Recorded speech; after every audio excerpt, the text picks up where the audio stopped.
Nagkaroon ng lindol matapos akong malasing. Pasuray-suray akong tumakbo papunta sa bintana. At walang pag-aatubiling tumalon. Doon ko lang naalala na nasa ika-15 palapag pala ako. Putang ina, ang nakakatawa pa. Hindi pa ako nakalalapag. Tumigil na ang lindol. Ngayong madaling araw, 33 minuto pasado 2:00. Isang lindol na may lakas na 57 magnitude ang tumama sa aming lungsod. Sa apektadong lugar, isang tao ang namatay. At 32 ang bahagyang nasugatan. Hindi na nakakagulat. Ako ang naging nag-iisang biktima ng lindol na ito. Matapos akong maging kaluluwa, palaboy-laboy akong gumagala, ngunit natuklasan ako ng mga bantay na naghahatid ng mga kaluluwa. Tinulak nila ako sa harap ng sugo. Binuklat ng sugo ang talaang hawak niya. Ngunit hindi niya nakita ang pangalan ko. Kaya dinala muna nila ako sa ilalim ng daigdig upang sumangguni sa Haring Yama. Pagbalik sa kaharian ng mga patay, ikinulong nila ako sa isang maliit na silid. Pagkatapos ay pumasok ang Haring Yama. Matapos suriin ng Haring Yama ang aklat ng buhay at kamatayan, nalaman niyang hindi pa tapos ang itinakdang haba ng buhay ko.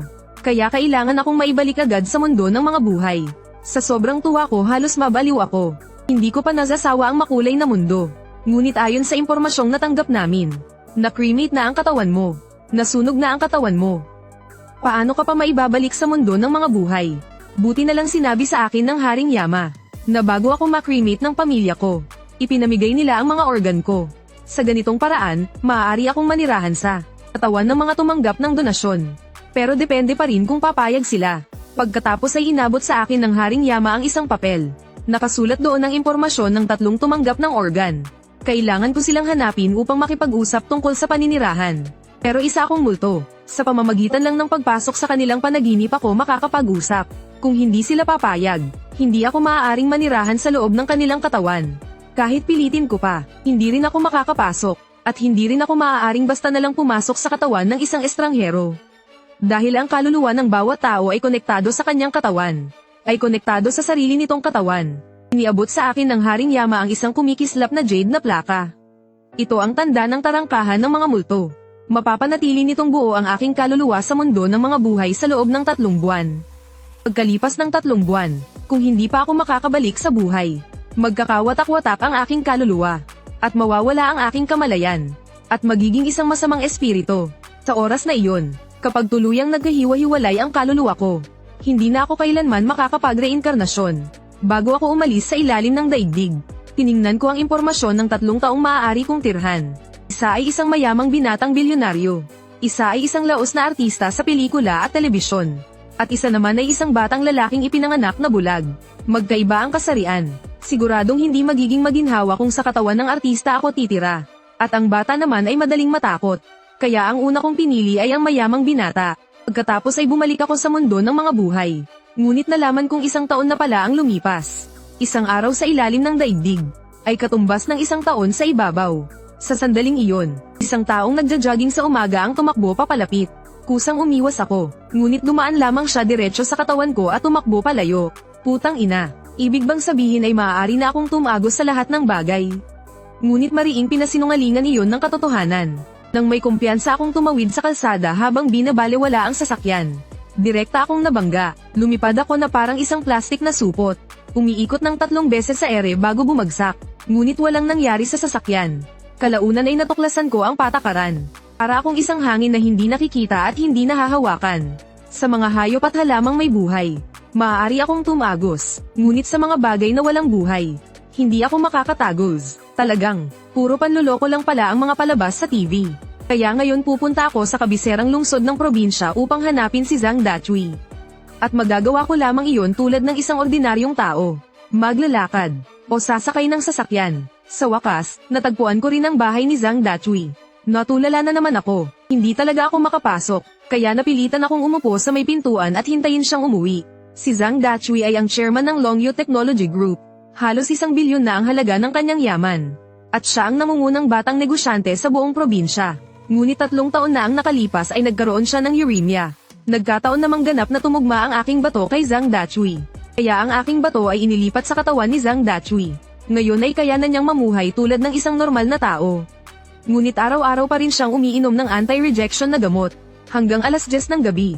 Sa wakas ay nakauwi na si Zhang Dachui. Sa sandaling binuksan niya ang pinto, nauna akong pumasok sa loob. Sa dilim, kita tayo ko pa lamang.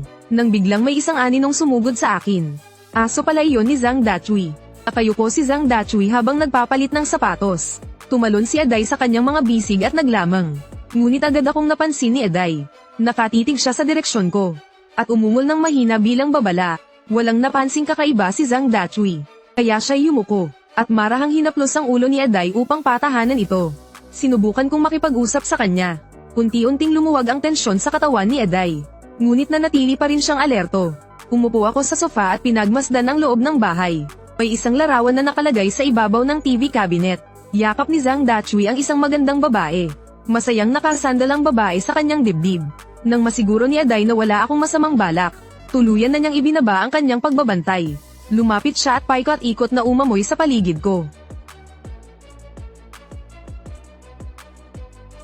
Habang lumilipas ang oras, nag-inat si Zhang Dachui, at tumayo upang pumunta sa silid tulugan at matulog. Hanggang sa marinig ang kanyang mahinang paghilik, lumapit ako sa pintuan ng silid. Pahigpit na sumunod si Aday sa likod ko. Lumingon ako at bahagyang ngumiti kay Aday. Pagkatapos ay tumalikod at sumisid sa katawan ng natutulog na si Zhang Dachui. At agad akong napunta sa kanyang panaginip. Kumakain si Zhang Dachui ng inihaw na bato. Diretso akong lumapit, at umupo sa tapat niya. Sino ka ba? Kakasimula ko palang magsalita, nang sabihin ni Zhang Dachui na walang pwedeng umagaw ng inihaw niyang bato. Habang pinagmamasdan ko siyang sobrang nagbabantay sa pagkain, napailing na lang ako. Ganito kasi iyon, hindi ba sumailalim ka noon sa kidney transplant? Ako ang nag-donate ng kidney na iyon. Ano ngayon, babalikan mo pa ba at kukunin ulit? Alam ko na. Hindi ka na parito para panoorin akong kumain ng bato. Kundi para agawin ang bato ko, tama? Pwede mo ba munang pakinggan ang sasabihin ko? Hindi ako naparito para agawin ang bato mo. Patay na ako, isa na akong kaluluwa ngayon. At pumasok ako sa panaginip mo. Haha, sana sinabi mo agad. Akala ko talaga aagawin mo ang bato ko. Pero huwag mong isipin na dahil sinabi mo iyan, papayagan na kitang kainin ang inihaw kong bato. Pumunta ako rito, para may pag-usapan tayo.